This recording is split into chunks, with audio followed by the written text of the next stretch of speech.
let's do a review. Yeah, welcome back. Yeah. That's Ed. Welcome to the channel.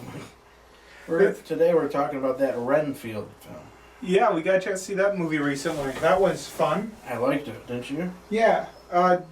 Spoiler alert, because we're going to be going over aspects of the movie. Okay. Nicolas Cage was something else in that movie. Hoo-ha, hoo, you know? Yeah, he's a good vampire, I tell you that. He much. was. He played the scene of Dracula good. Oh, yeah. I like the opening where they use old footage from... way back when. Yeah, huh? yeah, and they put in Nicolas Cage's face over, like, Whoever. What Bela Lugosi's. Okay. Because they're using the 1930s films. Films, yeah. Where Lugosi and some other guy Was played. Lugosi a Dracula back when? Yeah, he was very legendary for that back in the day. Gotcha. And yeah, it was very cool how they put that old footage, you know, the blend of that. I liked it. It was a good watch. What was the rating good on it, you heard? Yeah, I believe the rating's pretty solid for the film, or at least okay. It's very enjoyable. It was. I gotta tell you that I thought Renfield, the detail that went into his character was more intriguing than the earlier version, where basically, you know, he's introduced as this calm guy, but then he's possessed by Dracula, and he eats bugs, yes, but like... The audience, though, there, woo, it got crowded a little bit. Oh, it was definitely crowded. It was... Every seat was pretty much kind of taken. Yeah, it was hectic in there. I was wondering if, because me and my dad saw that Pope Exorcist, and they put us in a different movie theater, and this one was bigger with a lot more recliners. We can also talk about the Pope's Exorcist, too. Sounds good. So, Renfield, I thought they really got into Renfield's character a lot more. They dug right into, like, you know, trying to make him human and you can kind of connect with him. Yep. Though I felt like the world that he was in was very cartoonish, with how much blood there was and craziness. Yeah, like the arms and cartoonish shit were coming off.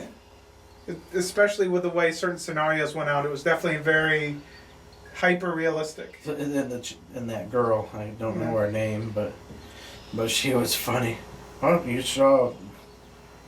What'd she say? She's like, "Oh, you saw the darkest parts of my days," or those are. Oh, like okay, there's What'd she say? After like he takes out all these people, he's like, you know, when people say I've gone through worse, this is the worst they're talking about. I love that part. That was hilarious. That was good. Shut up, Kyle.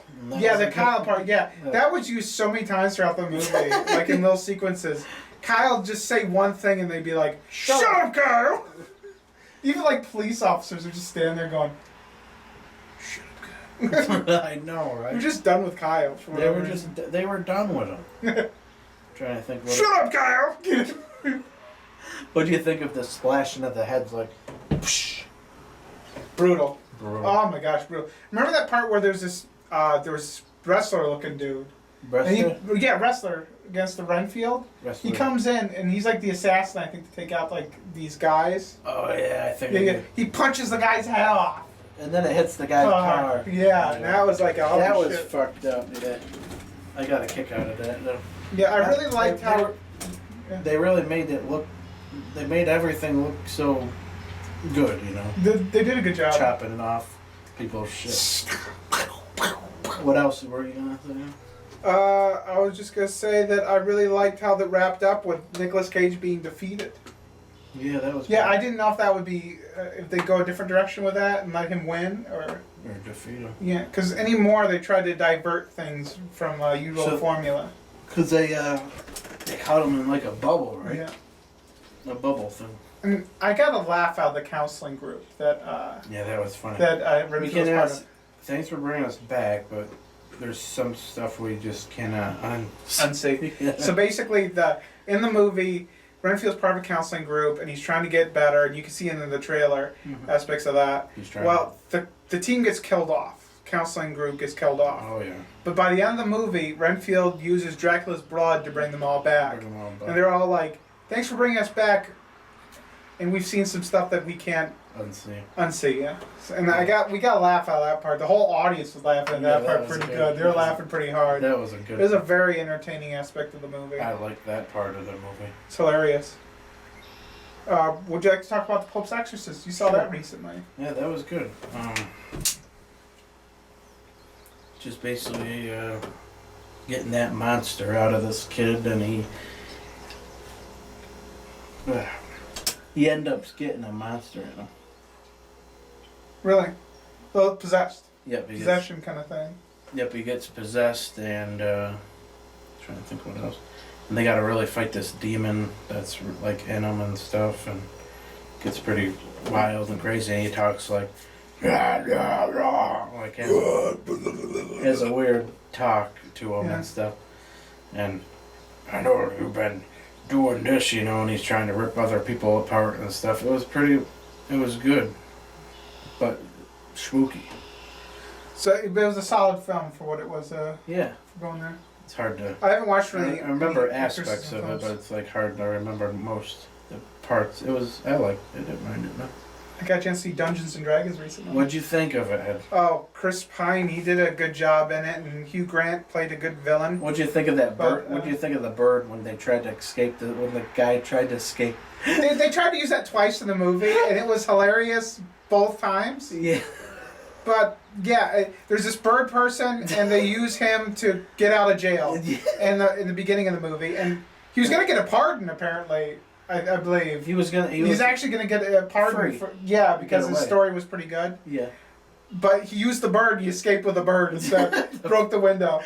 I got a laugh out of near the end when Hugh Grant's character, who's the villain of the movie. Did you watch? He used the bird again, but they both smashed into a brick wall. Goes nowhere. Did you watch? Did you ever make it to the end credit scenes where you got remember where they had to ask those dead people to get answers? Yeah. Or where the crown was or whatever they were looking for. Did you? Was there an after end credit sequence? Yeah. Did you watch it? I gotta tell you, for me and stuff, I got the main summary of the film and stuff, and I thought it was good. But once I got to the end credit sequence, I was I kind of left. Okay, because at the end there, if you waited a little bit, there's that. Remember that guy? They never, or the one they. Oh yeah, the one they never finished it. They never asked the fifth question. Yeah, exactly. And he's still there. Somebody gonna ask me a question or something. Oh yeah, but that's not a bad way to have it as an end credit sequence. That was pretty funny. But yeah, I got a laugh out of the dead person segment there. In the movie, that was where you got 5 questions. I think you got 5 questions to ask them. Yep. And was that a question? Yep. Yeah. Yes or no, basically. Yes. And then he goes back to bed. I think one of them went back after they answered their favorite color. Oh, it's a tricky one. Let me just. And then once he said it, I go with blue. Back to dead. Man, that's just like. That's gotta suck though, being like awoken like from the ground, right? Yeah. And then like once you learn that they're gonna just ask you 5 questions, you go back to being dead. Don't you not want them to ask you the 5th question? But you just kind of want to be like, so what? Can you just leave it at 4? I don't like going back to being dead.